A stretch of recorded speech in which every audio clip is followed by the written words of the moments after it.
মোৰ মনত আশা আছিলে বুঢ়াবুঢ়ী মন্দিৰটো যাতে খুব ধুনীয়াকৈ নিৰ্মাণ হয়। বলিন চেতিয়া ডাঙৰীয়াৰ প্ৰচেষ্টাত সুন্দৰ কৰি আৰ্হি প্ৰস্তুত কৰা হৈছে।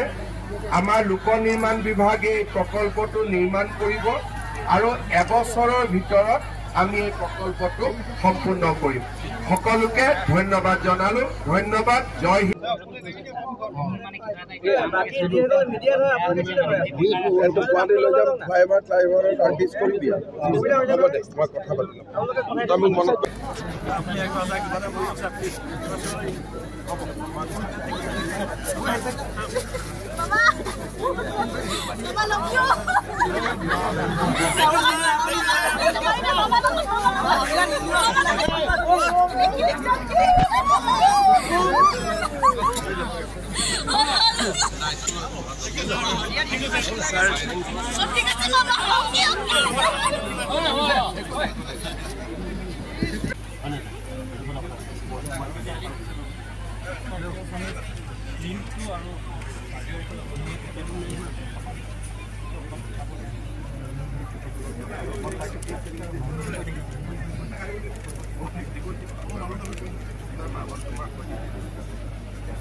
One let it go.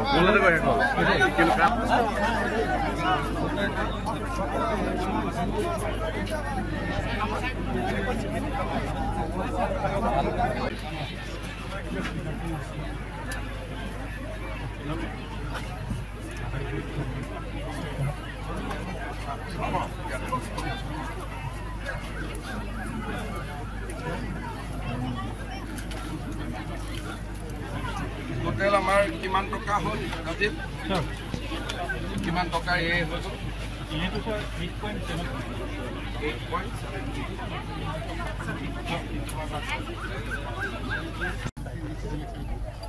না না এতিয়া যেটো স্ট্ৰাকচাৰ আছে এটা তেখেতৰ এটা স্ট্ৰাকচাৰটো গুছাই দিলে তো কথা নাই খালি সেইটো বস্তুটো আৰু হেৰি মানে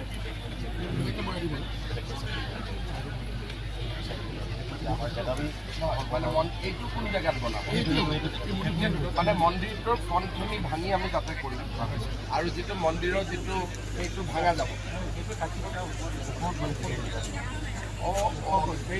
থাকিবই কিন্তু তাৰ ওপৰত এই ডিজাইনটো আমি কৰিম যাতে সেইটো টাচ নহয় মাছটো কাৰণে চিঙি ৰাখিম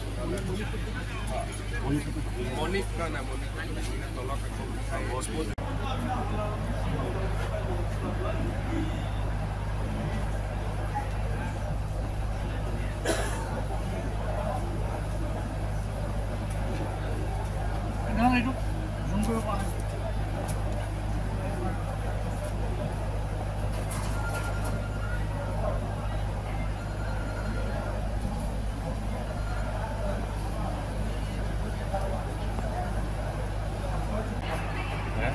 Kawan nggak? Mau bisa lain nak?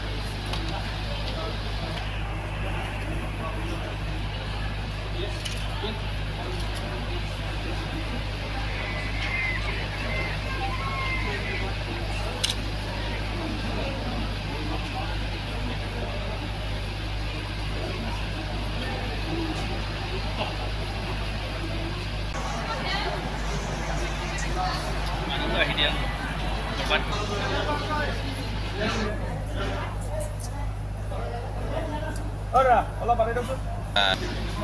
Kayak belalai.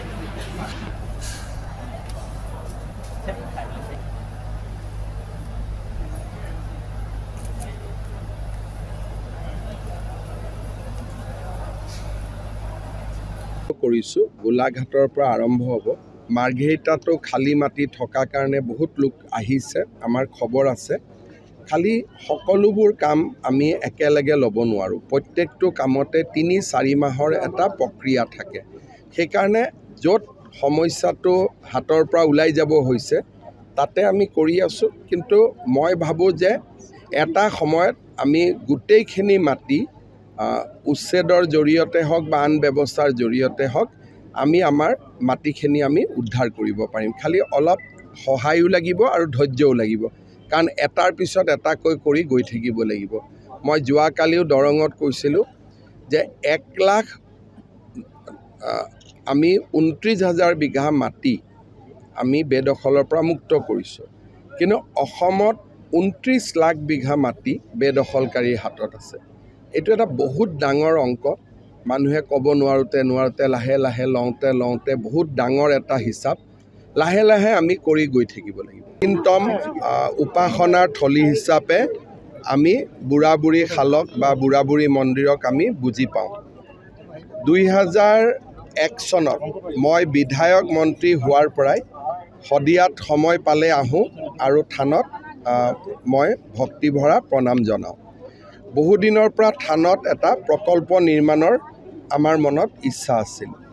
আজি ৰাজ্য চৰকাৰে প্ৰায় 9 কোটি টকা খৰচ কৰি এটা প্ৰকল্পৰ শুভ আৰম্ভণি বা আধাৰশিলা স্থাপন কৰিলে। বলিন চেতিয়া, মই, বিমল বৰা, ৰূপেশ গোৱালা, সঞ্জয় কিষাণ আমি সকলোবোৰে এই অনুষ্ঠানত ভাগ ল'লোঁ। তৰংগ গগৈ এই 9 কোটি টকা দি মূল মন্দিৰৰ আধুনিকৰণ কৰা হ'ব। পৰম্পৰাটো অব্যাহত ৰাখি মণিকূটটো যেনেকৈ আছে তেনেকৈয়ে থাকিব, তাৰ ওপৰত অকণমান কাম কৰা হ'ব। সভাকক্ষটো ধুনীয়াকৈ বনোৱা হ'ব আৰু আমাৰ ইয়াত গেষ্ট হাউচ এটা বনোৱা হ'ব। গেটখন খুব ধুনীয়াকৈ কৰা হ'ব আৰু পূজাৰীসকলৰ বাবেও থকা আৱাস নিৰ্মাণ কৰা হ'ব। ইয়াৰ আগৰবাৰ আমি মোক পূজাৰীসকলে কৈছিলে যে পানী যোগান আঁচনি এটা লাগে। আজি আমি নিৰ্মাণ কৰি ওলোৱা পানী যোগান আঁচনিখনৰ আমি শুভ আৰম্ভণি কৰিলোঁ। এই থানখনৰ বহুত বেছি মাহাত্ম্য আছে আৰু ইয়াত সকলো জাতি ধৰ্মৰ লোক আছে, যদিও মূলতঃ দেউৰীসকলে ইয়াত পূজা সেৱা কৰোৱায়, কিন্তু শদিয়াৰ বুঢ়া বুঢ়ী থানত ৰাইজ আহিব লাগে আৰু বহুত পুৰণা থাল এইখন। আৰু মই ভাবোঁ যে ইয়াত আহিলে ৰাইজে আধ্যাত্মিক প্ৰশান্তি লাভ কৰিব। আপুনি উজনি অসমলৈ আহিছে, বিশেষকৈ উজনি অসমত আমি কৈ আছিলোঁ